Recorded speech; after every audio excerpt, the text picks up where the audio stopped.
अस्सलाम वालेकुम प्यारे बच्चों। उम्मीद है कि आप खैर आफियत से होंगे। जैसा कि आप जानते हैं कि हम सबक नंबर 14 पढ़ रहे हैं और इस सबक का उन्वान है ग्लोबल वार्मिंग। इस सबक के हवाले से हम 2 वीडियो लेक्चर मुकम्मल कर चुके हैं और आज हम इस सबक का आखिरी हिस्सा पढ़ने जा रहे हैं। तो आप अपनी किताब लें और सफ़ा नंबर 98 निकालें, यानी कि सफ़ा नंबर 98 देखें आप।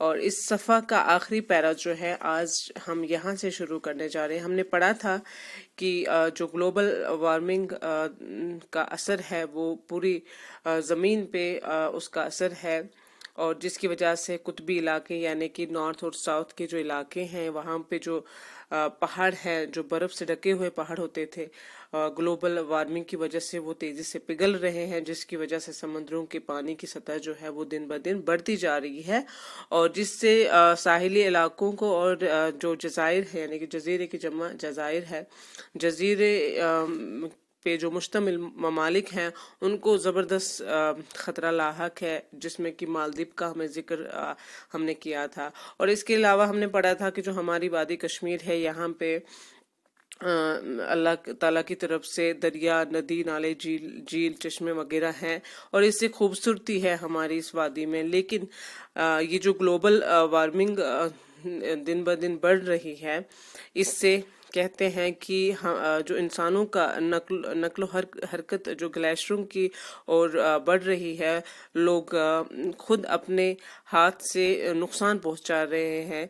कुदरत की इन खूबसूरत कारीगरी को हम खुद अपने हाथों से नुकसान पहुंचा रहे हैं। तो इसका नतीजा जो होगा वो बहुत बुरा होगा, और वक्त ये भी होगा कि हमारी जो वादी है जहां हर तरफ हमें पानी नजर आता है, एक दिन रेगिस्तान बन के रह जाएगी। तो यहाँ तक हमने पढ़ा था। तो चले आज हम शुरू करते हैं। आपने महसूस किया होगा कि हमारी रियासत में अब मौसम गर्मा में माजी के मुकाबले में ज़्यादा गर्मी पड़ती है, यानी कि हम खुद भी महसूस करते हैं कि आज हमें महसूस होता है कि मौसम गर्मा में माजी के मुकाबले में ज़्यादा गर्मी पड़ती है, हमें गर्मियों में ज़्यादा गर्मी महसूस हो रही है। मौसम सरमा में अब पहले की निस्बत कम बर्फबारी होती है, और जब सर्दियों का मौसम होता है तो हम खुद भी देख लेते हैं कि अब उस कदर बर्फबारी नहीं होती जिस कदर पहले हुआ करती थी। सिर्फ 50-60 साल पहले जहाँ मैदानी इलाकों में 8-10 फुट बर्फ पड़ती थी, कहते हैं कि सिर्फ 50-60 साल पहले जहां मैदानी इलाकों में 8-10 फुट बर्फ पड़ती थी, मैदानी इलाकों में 8-10 फुट में बर्फ पड़ती थी कश्मीर में, वहां अब फुट 1.5 फुट से ज्यादा बर्फ नहीं पड़ती। अब वही इलाके जो हैं उन इलाकों में आज 3 या 1 फुट बर्फ पड़ती है। तो इसी तरह ऊंचे पहाड़ों पर जहां 40 फुट ऊंची बर्फ पड़ती थी, अब वहां 7-8 फुट से ज्यादा बर्फ नहीं पड़ती। इसकी वजह ग्लोबल वार्मिंग है। कहते हैं कि जहां 40 से 50 फुट बर्फ पड़ती थी और आज वहां 7 से 8 फुट ही बर्फ पड़ती, यानी कि अब गर्मियों में हमें ज्यादा गर्मी की शिद्दत महसूस होती है, और सर्दियों में जो सर्दियों का हाल होता था, यानी कि जो बर्फबारी कश्मीर में पड़ती थी मैदानी इलाकों में, पहाड़ी इलाकों में, उसमें अब बहुत बदलाव आ चुका है। अब उस कदर की बर्फबारी नहीं होती है। गर्मियों में दरख्त के नीचे राहत और ठंडक महसूस होती है। इसकी एक बड़ी वजह यह है कि दरख्त कार्बन डाइऑक्साइड जज्ब करके ऑक्सीजन खारिज करते हैं, जो ठंडे असरात रखता है। कहते हैं कि गर्मियों में दरख्तों के नीचे जब हम बैठते हैं तो हमें ठंडक महसूस होती है। तो इसकी यही वजह है क्योंकि दरख्त जो है वो कार्बन डाइऑक्साइड जज्ब करते हैं और ऑक्सीजन हमें देते हैं, यानी कि वो ऑक्सीजन खारिज करते हैं। तो पन बिजली, शमसी तवानाई और हवाई बिजली में आलूदगी बिल्कुल ही नहीं होती। कहते हैं जो कि शमसी तवानाई है, जो कि सूरज की रोशनी की जो तवानाई है, और हवाई बिजली जो है, इसमें आलूदगी बिल्कुल नहीं है, यानी कि इसमें कोई गंदगी नहीं है।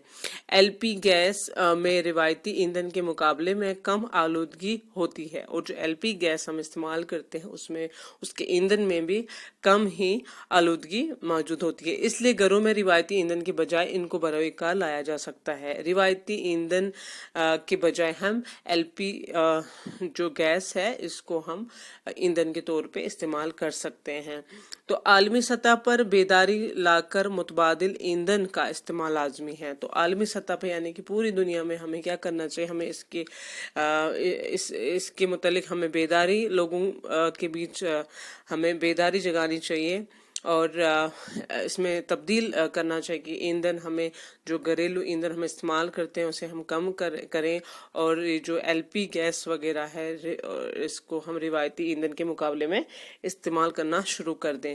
کیمیکل اور ایٹمی ہتھیاروں کے تجربات اور استعمال پر مکمل پابندی انتہائی اہمیت کی حامل ہے، یعنی کہ ضروری ہے کہ ہم کیمیکل اور ایٹمی ہتھیاروں کے تجربات میں استعمال جو کر رہے ہیں، پوری دنیا عالمی طور پہ جو استعمال ہو رہا ہے اس پہ پابندی لگائیں۔ سب سے بڑھ کر جنگلات کی حفاظت اور کثیر تعداد میں لگاتار نئے پیڑ لگانے سے ہم مقامی طور پر زمین کی تپش کو بڑھنے سے روک سکتے ہیں۔ اور کیا کرنا ہوگا ہمیں؟ سب سے بڑھ کر ہمیں جنگلات جو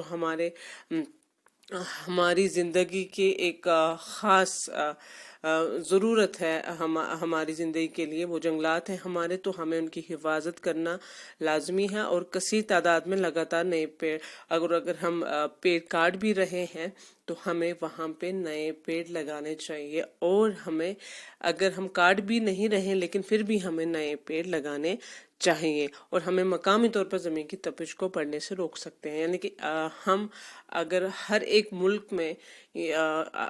ملک اپنے طور یہ شروع کرے گا، مقامی طور پہ ہر ایک ملک اس میں لگا رہے گا اس کوشش میں، تو انشاءاللہ یہ گلوبل وارمنگ کا جو مسئلہ ہے یہ اس کا حل ہے، تو ہم اس کو قابو میں لا سکتے ہیں، لیکن جب ہم خود اس کے لیے کوشش کریں گے۔ تو یہ تھا سبق گلوبل وارمنگ۔